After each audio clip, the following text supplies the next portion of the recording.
has in fact presented itself. A week from today, so next Wednesday, 2:30 p.m. in Wilcox Hall, 225, there will be a lecture on China from one of our instructors who is in fact Chinese. She teaches economics and whatnot here, and business, economics and business. So 2:30 should take about an hour. You don't have to stay for the entire thing. For those of you that are new to Mr. Santos, when it comes to these type of things for bonus, all I ask is just a summary, shorter than 3 pages. Okay, so try to limit your enthusiasm. But basically just, what you learned, what the person talked about, your thoughts, your opinions. I'm pretty open. I'm pretty flexible when it comes to the extra credit. It's more important that you're there, and everyone's going to have a different take on what the speaker presents. Okay, so in this case, she is going to talk about modern China, but still important, still semi-relevant to what we're learning in here. Okay, so 2:30. Yes, Ivy. Is there a certain time that the extra credit has to be turned in by, or is it just whenever we can turn it in? Yeah, when you've done it, just hand it in. Okay. All right. Other questions? There's usually food at these, so if the bonus points don't get you or the interest in China, you can at least eat. Okay, so free food. All right. So last time we finished talking about Mesopotamia, and we did one tiny little bit of Egypt, or at least the first slide. Okay. But just a couple of things. Just remember that when it comes to Egypt and Mesopotamia, and I'll add, as we encounter more places, the development is very, very similar to, in the two places. Okay? Homo sapien, hunter-gatherers, at some point settle down. At some point they, domesticate plants, they domesticate animals, they start growing food, more and more people, and nobody starves, and then they have so much food that people can, start to, do other things, and yada, yada, yada, yada. Okay? Now, some of the differences, though, of course, in Mesopotamia, we begin to see some of the first cities around 7,000 BCE, whereas in Egypt, we don't see them until 3,000. Okay, so it happens later in Egypt. Okay, number two, though, because of this, remember, obviously, from the time that we first see agriculture until we get major cities, and then until we get, the first states, the first countries, okay, like Sumer and Akkad, okay, it is much slower in Mesopotamia, whereas in Egypt, within a couple hundred years, the entire area has been brought under, one rule, and it's known as Egypt, okay? And of course, we explained that this, of course, has to do with the fact that Egypt was much more isolated than Mesopotamia was. So they kind of had to, come together quicker, all right? Finally, when it comes to the rivers, obviously both societies develop along the shores of rivers for the same reason. In Egypt, it was the Nile. In Mesopotamia, 2 rivers, okay, the Tigris and the Euphrates. But, and this, of course, will shape the worldview of the Egyptians. Whereas the Tigris and the Euphrates were both very unpredictable. They were never really sure when it would decide to flood, when it would overflow, when the heavy rains would come. And so it made both of the rivers especially destructive when it came to, homes and killing people and, destroying crops and all of that. the Nile River was very stable and very predictable. They knew at which points of the year, it would overflow. They knew when the rains would come. They knew when the flood season was. And so Egyptians were able to prepare and were able to, and this is another reason, were able to advance their society a lot quicker because they didn't need to constantly be rebuilding, from the destruction. Okay? And so, moving on then, okay, number one, you do need to know that, let me back up, another similarity, in that both societies, now that we have, big cities and a culture and, a state, a country, both societies develop a system of government where you have a king, a monarch, okay? Egyptian kings are known as pharaoh, okay? And yeah, I am going to ask you the P word here, at least this P word. There's going to be a lot of P words, actually. All right, but pharaoh, okay? You do need to know that that's what the Egyptian rulers were called. And we'll get into this in a minute, but similar to Mesopotamian rulers, at some point people decide that, yes, they were chosen by the gods. The gods favored these people. But the Egyptians take it just a little bit further, believing that their pharaoh was indeed part god. Okay? Now, because the ruler is chosen by the gods and or part god, okay, part of the responsibility that you had as pharaoh, if you were in fact the king, okay, was to help maintain order in the universe, and this concept is known as Ma'at.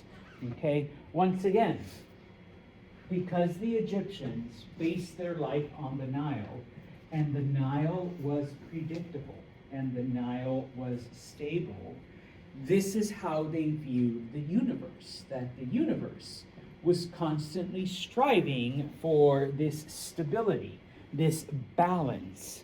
Okay, and on occasion, when the universe was out of balance, okay, it was the job of the pharaoh and, of course, his followers to try to help the universe, the gods, the force, whatever you want to call it, return to that balance, return to that harmony. Okay, because when that happened, then everything flowed the way it was supposed to. Okay, if the universe was out of balance, okay, that's when we get the floods and the rains and the unpredictability and the locusts and the bad harvests and things like that. Okay, and so led by the pharaoh, okay, we're going to help the universe fix itself. Okay. And so everything had to exist in a certain order. All right? Now, just so you're aware, even though it's the Chinese who eventually expand on this system, the Egyptians are the first to develop what is called a dynasty, okay? Where we're not just talking about an individual who rules, and then that person's son takes over, and then that person's son, there's no rules, but, et cetera, okay? A dynasty is where the family, okay, rules. So yes, you may have father to son, but what happens if a pharaoh has no male children? Well, then it can go to the brother. All right, or to the cousin, or to the uncle, okay, as long as it's a male, and as long as it's a member of the family, not necessarily directly descended from the original, okay, pharaoh, from the original ruler. And from the time that we get the state of Egypt until basically when Alexander the Great conquers Egypt a couple thousand years later, we have 31 families, 31 dynasties. okay, that rule over Egypt. That's not a lot for thousands of years. Well, but like if one family's in charge for like, 800 years, I mean, some of these families, were in power for a very long time. Okay, but you're right, not too many. Okay, plus of course, okay, this is where we get into the fun or weird or it, if you want to call it that. Egyptians, especially, the royal families, made sure that everything stayed within the family, even if it meant cousins marrying cousins and uncles marrying nieces, and in some extreme cases, brothers marrying sisters, okay, because it's got to stay within the family, okay? And so the family lasted because we're not going to let this outsider marry into our, pure blood. So yes, you're going to marry your sister, so the family's going to maintain power that way, okay, like type of thing. So it did happen, all right, especially amongst the Egyptians, okay. Europeans, they were a little cooler. They would only make you marry your first cousin or something like that, type of thing. So, but okay, now Egyptian history from the beginning until, once again, Alexander the Great's conquest. We divided up into three periods, or into three, divisions here: Old Kingdom, Middle Kingdom, New Kingdom.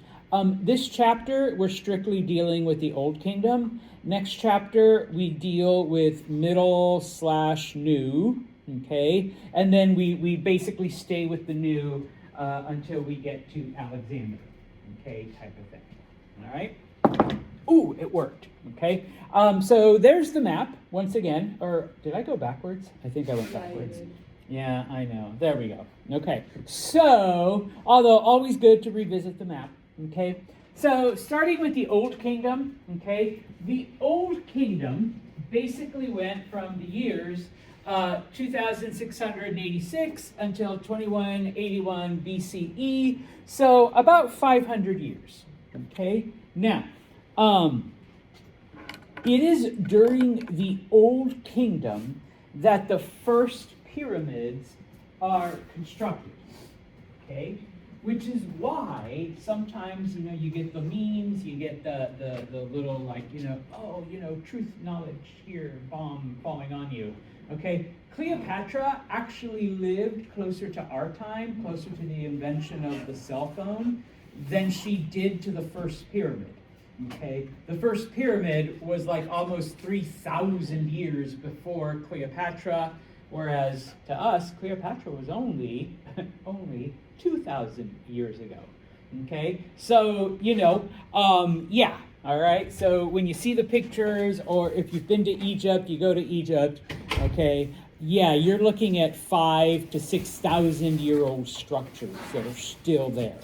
Okay, so the first pyramids, the one that most people are familiar with, the Great Pyramid of Giza, okay, that took a long time to build. It was actually during the 3rd and 4th dynasties, so you had two families that basically, are continually building the pyramid. Now, just so you're aware, okay, the pyramids were tombs, okay?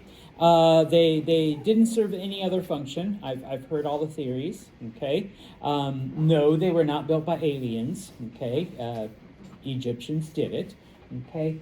They served as tombs, but only for the pharaohs and their families and whatever else they needed and or wanted, okay? So, I'll get into this in a minute, but, okay, the Egyptians believed that there was an afterlife, okay, which is something that the Mesopotamians didn't quite, right, have as part of their early worship system. So, if there is an afterlife, then you are going to need your things, including your body, okay, for the next life, all right? Egyptians were polytheistic, okay? Once again, what does polytheism or polytheistic mean? Multiple gods. yes, multiple gods. Okay, they believed in many, many gods. Once again, please open your mind to this. Okay, back then, most cultures, most societies were polytheistic. All right, monotheism, the belief in just one God, one supreme being, was the exception, was the weird one. Okay, whereas today, most people tend to have a monotheistic perspective or view, or were raised in that kind of system. Now, kind of similar to the Mesopotamians, but even more, I guess, intricate, they did have a system of priests and rituals and temples and ceremonies and whatnot. Okay, now, so did the Mesopotamians. Okay, but the Egyptians took it even further, number one. Number two, because there were not just gods, but also goddesses, okay, something that doesn't come along in Mesopotamia until later, all right, the idea that some of the gods are female, okay, because of this, okay, Egypt also had priestesses, okay, because, you know, you can't have a female god and have a male priest doing the same. Egyptian women had some of the most rights in terms of like ancient societies. Yeah. They could own land, they could own property, do taxes, right? They could have bank accounts and whatnot. Yes, and that was because, well, if we trust them with the affairs of the gods, or in this case the goddesses, you know, then yeah, there are other things that women are in fact capable of as well. Okay, so yes, in the ancient world, ladies, I guess, if you wanted to be born, Egypt was the place. Okay. Now, of course, some of that was all dependent on, you know, are you willing to take on the role of a priestess? Okay. Later on, we do see it expanding to, you know, average women. But in the beginning, yes, it starts off because of this. Okay. Once again, I already mentioned Maat. Okay. And initially, the kings, the rulers, once again, were strictly believed to just be chosen by the gods, so similar to the Mesopotamian ideal. But over time, that belief system changes a little, and once again, it's meant to reinforce, okay, that notion that, you know, you don't go against the pharaohs, you don't go against the rulers. And so at some point, we see the belief that the pharaohs are not just chosen by the gods, but are literally descended, okay, specifically from the sun god. Okay, the sun god somehow, you know, mixed with your family line, and so the pharaoh here is part god. Okay, so not only would you be pissing off the gods, but you are literally fighting a god. You really want to take that chance? Okay, well, no. All right, we're going to do what the pharaoh says. Okay, now you will see different names. Okay, and that is just because over time, okay, Re was given, some people pronounce it Ra. Re was given the attributes of the sun and the sun god, and then later on, a different god, the god Ammon, was given some of those attributes, and then later on, they were combined into one, because it's like, well, technically they're the same, because they do a lot of the same things. So Ammon-Re or Ammon-Ra, okay? Needless to say, they are all the sun god, okay? And this is just me being me, okay? I had a student gift me a bookmark. They're like, Mr. Santos, look what I found. And yes, it is my little Ra, my sun god. Okay, this is the Egyptian sun god. All right, so yes, I keep it in my office. And the paper is supposed to be, we'll talk about papyrus in a minute. It's actually made out of like vegetable stuff, and you know, it's supposed to simulate what Egyptian writing took place on. But anyways, okay, there's my Ra, Okay, now, the temples, not the temples, the pyramids, I apologize. Okay, these are the pyramids at Giza. Okay, middle, Great Pyramid, the one that took, 2 families to build. These are the structures that are at least, 5,000 years old, if not older. Okay, type of thing. And one thing that's always interesting is you look at them, you see, and you think, oh my goodness, like, wow, this, out in the desert, yada, yada, yada. But it's all a trick, okay? Modern society has, in fact, grown around it. Can I make this smaller? Yeah, you can see the city of Cairo has grown up around it, but they've left the part where the pyramids are, like, untouched, okay? If you ever go, if you want to be a tourist, and whatnot and visit. It is sealed off, but there are different gates where you can enter, okay? And once you're inside, you can, either walk to where the pyramids are, you can rent a car and like drive there to a certain point, or you can really go old school and, you have people, bless you, that will, give you camera rides and, you can ride out to where the pyramids are. Okay. Now, what I always find interesting is, I always like to show this. Okay. These are, it's kind of one of those forced perspective things. These are little pyramids in the front. Okay. And then you have the Great Pyramid closer towards the back. Okay. That's taken from here. Okay. So that all the pyramids line up and they look like they're really close together, but they're like really spread out. Okay, so it's not like you just go and it's like, oh my gosh, yeah, I climbed all 5 pyramids or whatever. They're actually pretty spread apart. Okay, and then of course there's ruins of other things, that you can also look at and participate in. The Sphinx is over there. Huh? The Sphinx is over there. Yes, yeah, you can also go see the Sphinx. You can see like all that other stuff. Okay, now I'm not going to ask you to remember the Egyptian gods. There's way too many of them. Okay, but just understand that yes, they did have numerous gods in their pantheon. Okay, some of the most important ones I already mentioned: Ra or Re, however you want to pronounce it, the sun god. The god Osiris was the god of vegetation, the god of plants, okay? And Isis was the goddess of the earth, okay? Or mother goddess, all right? If you want to go that way, okay? Now,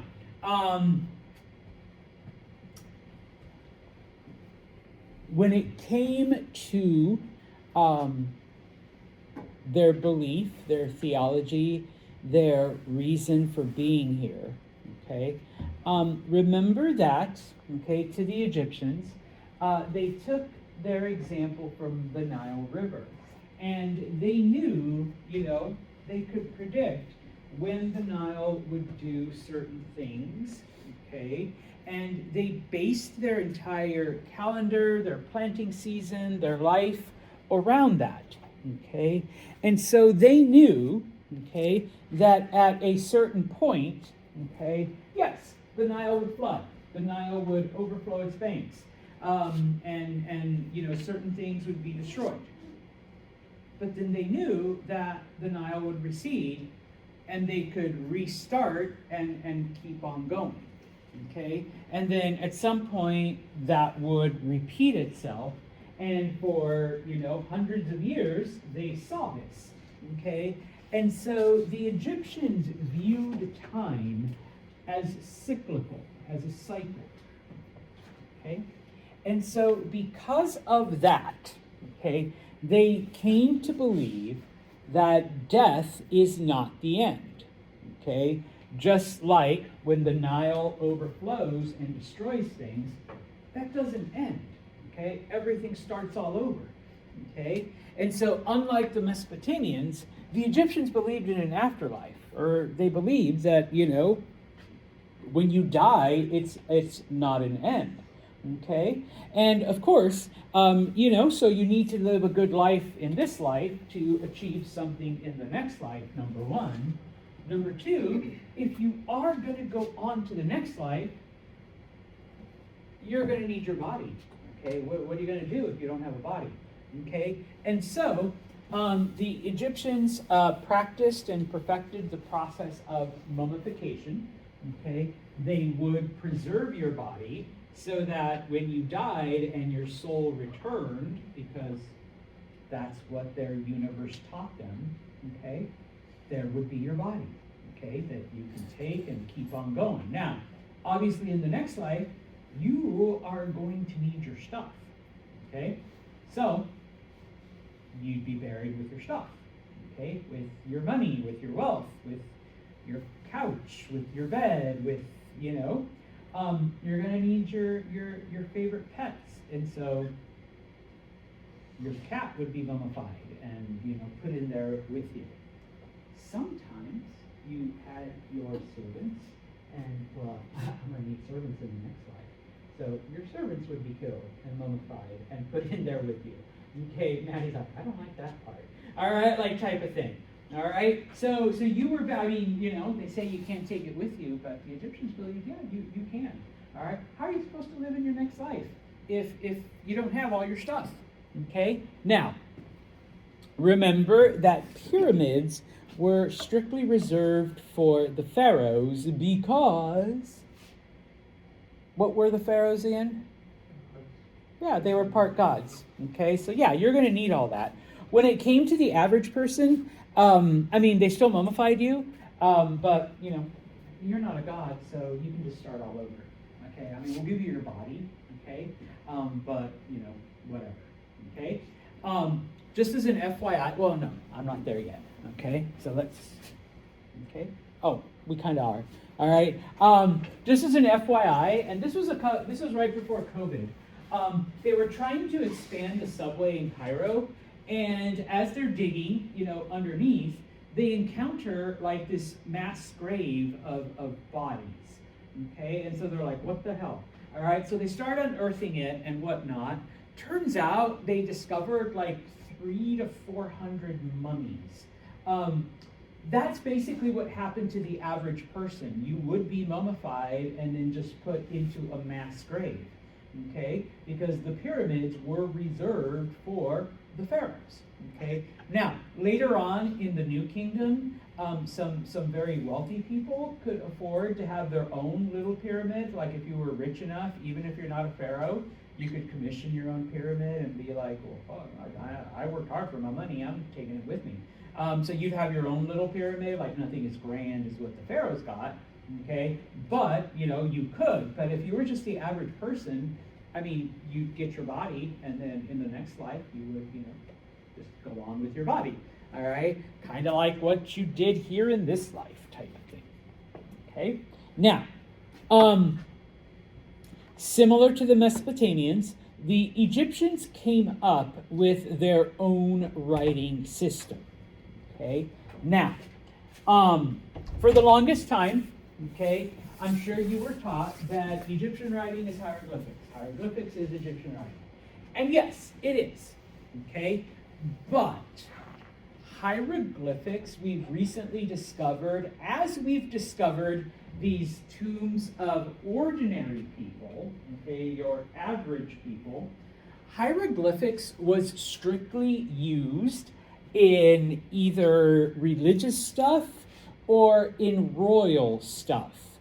And so up until now, up until like recent times, all we have found were the big pyramids. And in the pyramids are hieroglyphics. We have found temples, and in the temples are hieroglyphics. But now that we're finding the graves of average, normal people, wait, these hieroglyphics are strange. These hieroglyphics are different. We don't know what the fuck it's saying. Okay? Turns out that there was another writing called hieratic. All right? And that was used for your average, everyday stuff. Okay? So the Egyptians actually, like, you know, went one step further than the Mesopotamians in writing. There was the formal writing. There was the stuff that we used for religion and the gods and the rulers. And then there was the writing for everyone else, for everything else. Okay? Now, by the time of the New Kingdom, all right, Egyptians are basically like, why are we doing that? Like, look at every other society. They use the same writing for everything. And so eventually we see the development of something called Demotic, which is, it's still like, like that, except that, it's the uniform, it's the normal writing. And so in some of the later pyramids that archaeologists found, pyramids from like the New Kingdom and whatnot, they do see Demotic on the walls and Demotic in a lot of other things. Okay? Now, once again, very, very similar to cuneiform in that Egyptians used, it was a pictographic writing system where Egyptians used pictures, but once again, they advanced it just a little further. They also used symbols to represent either an idea or a specific sound. Okay, so in that sense, it was similar to cuneiform. Okay, and so once again, if somebody draws, I already have a circle there. Somebody draws a happy face, okay, a picture of a happy face, then that means like happiness. Somebody's happy, okay.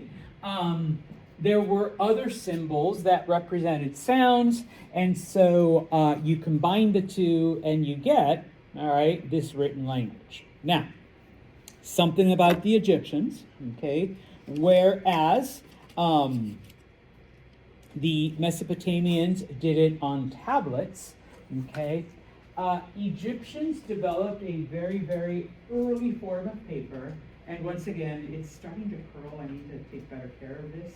All right, you can reproduce papyrus. It's just made out of plants and things like that.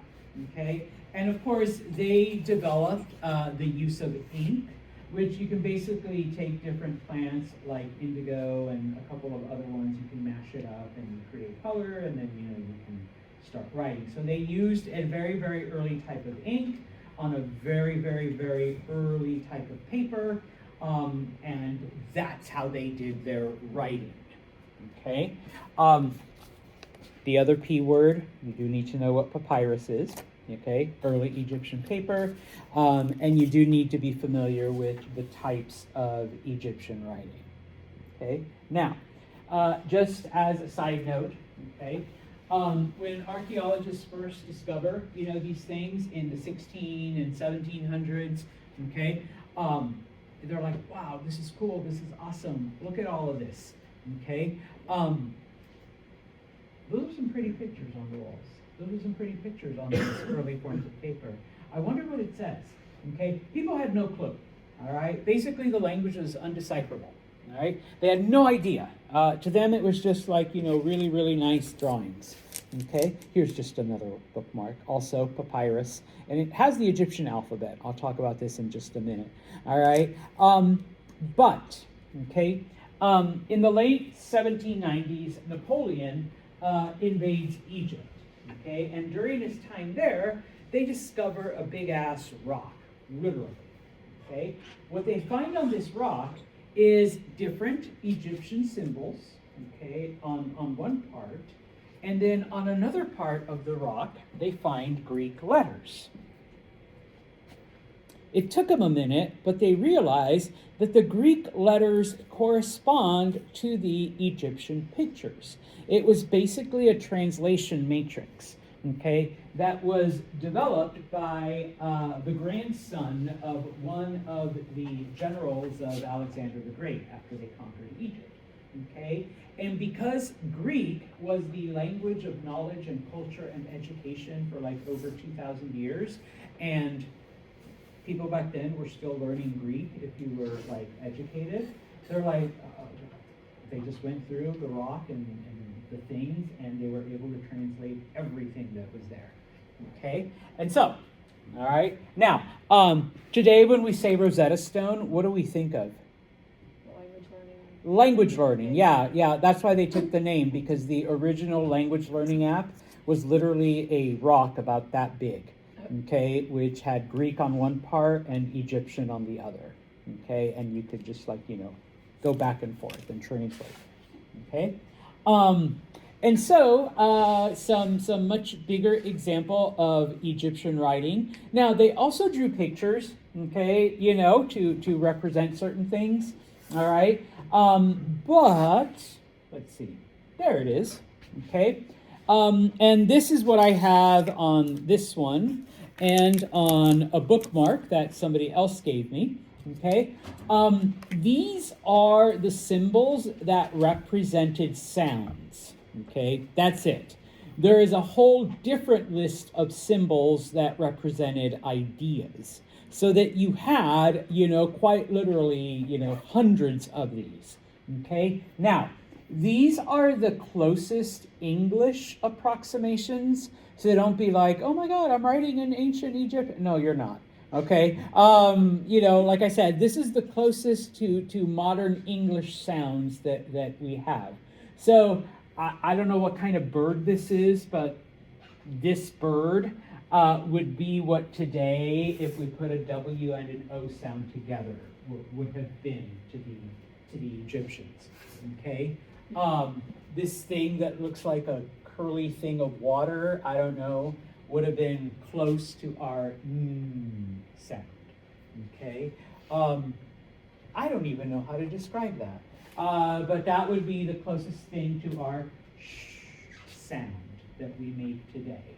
Okay? So by combining these with, pictures that represented ideas, you ended up with a writing system. Once again, people are like, oh my God, that would be... Yes, it was hard. That's why not everyone can do it. And who becomes important then? The scribe. The scribes, yes.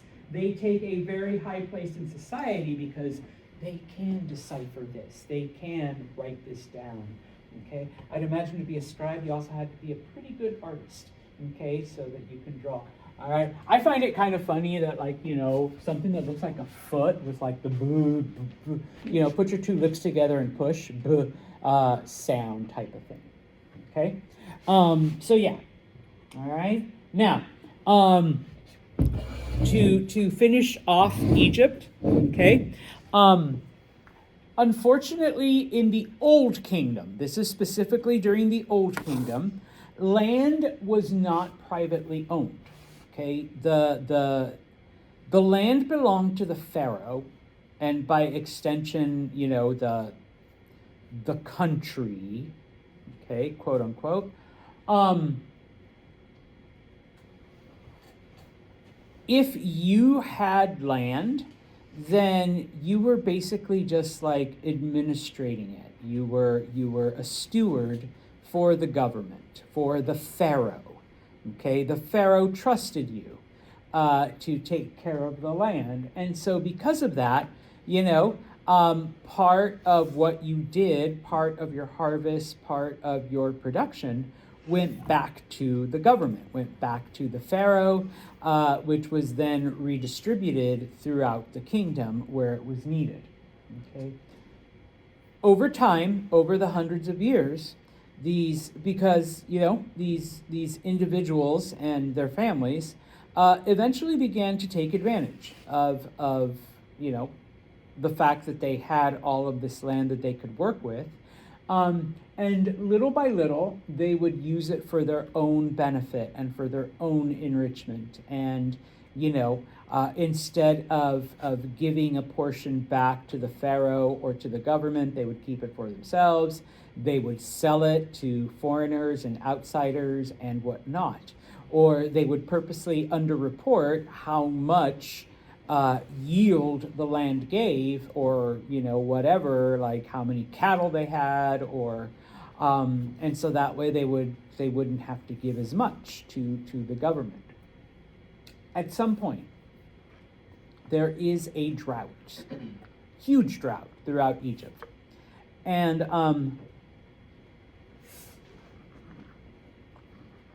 the government stores, the government reserves run out, and the people are like, hey, we're starving. And so the Pharaoh's like, okay, my administrators, come on, we need to redistribute the food and the yield to the people that need it. And the administrators are like, well, there's nothing here because, we cheated you. We only gave you a small portion, and the rest of it we've sold and made ourselves rich. But now that there's a drought, it's like we can't grow anything because, there's no water. And so basically what ends up happening is society falls apart. Okay, people are hungry. All right, it happens. All right. And so we enter what is called the first intermediate period, where basically Egyptian society of the Old Kingdom falls apart. It collapses. The government collapses. And so you have small groups fighting each other, okay, for control, for resources, for, types of things. And these wars last for about 100 years, okay? At the end, it's like 107, specifically. But for about 100 years, you've got different groups fighting for control. Eventually, we do see one group win, and we see the reestablishment of the pharaohs and the dynasties and all of that. And so we enter the Middle Kingdom period of history, okay? But that we are going to save for the next chapter, okay? Now, before you go, okay, I do have, where are you? No, not that one. I made a better one. There we go. Mummies. Okay, so I have not been to Egypt, okay, unfortunately. And the image that we typically get of mummies is either from horror films or from Scooby-Doo or any cartoons you may have watched as a kid, okay? This is not what they really look like. That's the best picture I could find, all right? I was able to go to England, all right, about 10 years ago now. The British Museum, and this is why people make jokes about it, because, the British basically went in and, took everything that they could and carried it back to London. So if you want to see a lot of Egyptian artifacts or artifacts from pretty much anywhere, you can see them in London, okay? Ignore my kids. That's the sarcophagi that, of course, mummies were kept in, okay? Some of the wrappings type of thing, so it's not like they're wrapped in toilet paper or whatever, okay? It is actually quite a complex system, and then of course you have paintings and drawings, supposedly the person, but also events from their life, okay? You continue unwrapping, you unwrap some more and you get deeper then into what the mummy is. And there you go. Okay, when you completely unwrap, yes, it does look like a giant piece of beef jerky. Okay, now. Do you eat mummies? No. I heard that British explorers would eat the mummies. That's just Looks gross. like beef jerky. And that, Tastes like beef jerky. it very well could. Part of the mummification process involved removing all the inner stuff, all of the organs, the brain, and stuff like that, so that all you were left with were the bones and the flesh, okay, type of thing. So that's what mummies look like, okay? I don't know why that's there, okay? Like I said, if you had pets that you wanted to take with you, they would also be mummified and given their own things, okay? This is just a statue, but, these are samples of writing, okay, of Egyptian writing, all right, so just whatever. And so as you can see, okay, and I wish I had like two screens. I could put up, one of these, I could be like, okay, there's the bird, there's the snake, there's the thing that looks like water, there's the shoe or the boot or whatever, so, you can read, all right. I suppose if you new hieroglyphics in ancient Greek, you could read, what is being said there, what is being done. Okay. Now, I also teach languages here. I teach Spanish. And so the one thing that I wanted to see as soon as they let us into the museum was the Rosetta Stone. Okay. And that's it. Yes, the British have it. Okay. Some of you are like, but Santos, didn't you say that Napoleon found it? Yes, but when the British beat Napoleon, they took it from him. All right. So it is in the British Museum. It is behind like 8-inch thick bulletproof glass. Okay. That's my head right there. I actually know where I was. I made sure I got front row and took various pictures. Did I get the side one here? Yes. Okay. So you have Greek, and then you have the divisions of Demotic and then the hieroglyphic. Okay. So you can look at the different forms of Egyptian writing and then be able to translate. Like I said, this is where I geeked out. I must have been there for like almost an hour. Just staring at the Rosetta Stone type of thing. After that, then we saw the mummies and we saw like all the other shit. They actually do have a very you want to see like ancient Greek, ancient Roman, ancient everything. It is quite literally all at the British Museum, okay? Because they did take a lot of things. Oh, we'll talk about Stonehenge later on, so we'll save that for another day, okay? On Friday.